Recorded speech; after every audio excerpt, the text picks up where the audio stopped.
What's the matter with me? Do you know what? I'm a larger framed man. I'm not going to deny that. You know, I'm carrying. I've got a bit of meat on my timp. No, I've got some. Yeah, fucking cut. Right, I'm a larger frame bloke. I've got a bit of meat on me bones, but I've got biscuit Tourette's. I can't go in there, and especially if they're. It says £1.65, when she charges near a pound. Chocolate freaking hobnobs. Do I look like I need another chocolate hobnob? I ain't taking that shit back. 12. Yeah. Bloody cold as well. Well, I'm not actually saying that. It's 17 in here, so that's not too bad. I've had the heating on, but the batteries are not looking terribly good. So, yeah. Oh, but I do love it here. It is nice. It's nice and relaxing. 4.5, happy days. And most importantly, oops, I don't know if you can see that. Let me put a light on if I can. I ain't going to pick that up. Oh, you bastard. Yeah, 19. And that heating is on. And I'll tell you what, it's a bit too fucking hot in here now.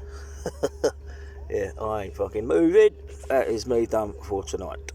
Happy days. Put your heating on and it starts off. And then it builds up. And it builds up some more. And then it gets to the peak of combustion. And then it's like, and then the heat. What the hell am I on today? But it just reminds me of something a bit naughty. So it's like, it's nearly there. Old heater be smoking a Panama cigar in a minute. Seen that picture and you know what I'm talking about. It's chocolate cigarettes, obviously, right? And he sent me that picture. He said, "Do you remember these?" And not only do I remember them, I remember thinking, I must have been about 8, 9, something like that. And instantly you get your pocket money or whatever. And you know what the kids do, they go and buy sweets and stuff. And I was obsessed with them things, you know. I loved me chocolate cigarettes. Not because they were nice and chocolatey and melt in your mouth delicious. But it was the image I loved. I loved the fag out of my mouth and the old quiff flicked over, your flares sort of singing in the breeze, and that carefree, the carefree, the carefree 70s vibe. But what happened next is me news agent started selling plastic flick knives, like spring-loaded flick knives. God knows why. That was, you know, that was an innocent. That was next to, you know, your strawberry shortcake pencil rubber things. You know what I mean? That was like perfectly innocent toy. Plastic flick knife, spring-loaded knife thing, right? So you know, I thought I'd combine the two. You know, I thought I'd have the chocolate cigarette hanging out my gob. I'll quiff over, flares dangling, looking good, and combine that with a flick knife. I'm thinking I'm badass, walking down Holloway Road. I'm the man. I just happened to walk past me mum's kitchen window, and you know, I must have been 10, and yeah, she see me. You know, I thought I was like a little mini. I think it was around the grease. What's the matter with my lights? What a flip with. Yeah, must have been like around the grease, that sort of time. I thought I was. Not that they had. Oh, did they flick knives? I think they did actually. I think I was a bit of a, you know, rocking around with the flick knife, fag, flares, mullet. I thought I was the bollocks. You know, I was with my little crew. Yeah, 9 years old, 10 years old. Oh dear, see me. Straight out the door. Osh, round the head.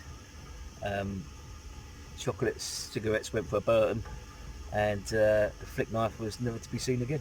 I remember in my primary school. The school weren't great, put it that way. In the city, London, you know, 70s, it speaks for itself, doesn't it? And I had this teacher, Mrs. Greenwood, God rest her soul and all that, because she would look like she was going to croak it in the 70s, so she's long gone.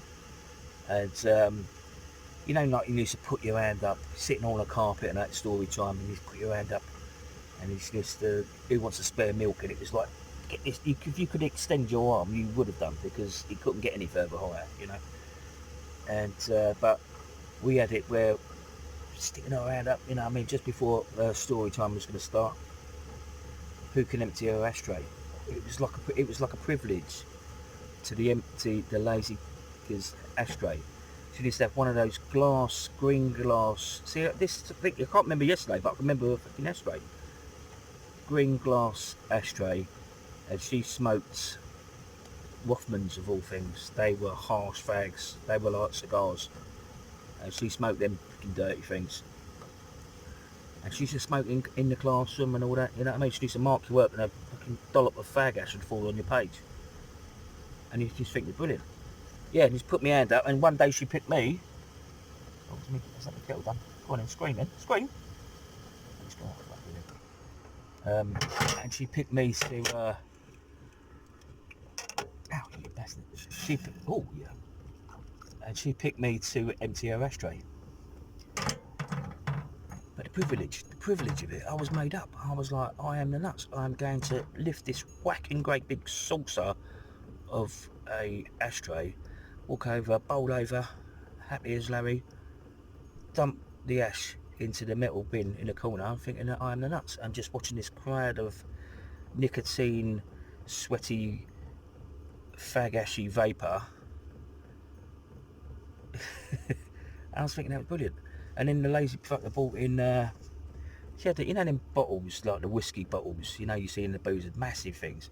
And she had that probably 3/4 filled with pennies and God knows what, and thinking, well, she's going to give us all a treat, you know what I mean?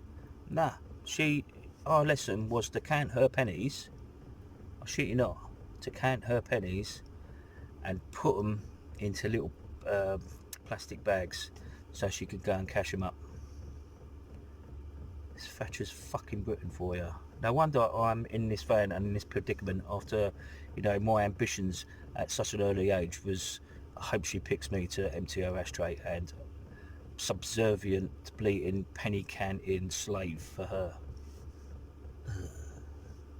She needs to drive Morris Minor with the old wooden panels. But see, the thing is, this is where my life could have changed so much, right? For 2 years I had Mrs. Picking Greenwood, right? And the very next class, right? And it didn't even have a wall. It was such a bleating hospice of a school. It didn't even have a wall divide, so it made it even worse. There was like a corduroy curtain dividing the two classrooms, and I could have had Mrs. Cox. Mrs. Cox used to come to school in a bleating Triumph Spitfire, for fuck's sake. And she was like, she reminded me of the bird out of, oh man, it's going to bug me now, Bucks Fizz. She looked like her. She was a tidy little number, and the kids were always, the boys were always like it. And I had Fag Ash Lil.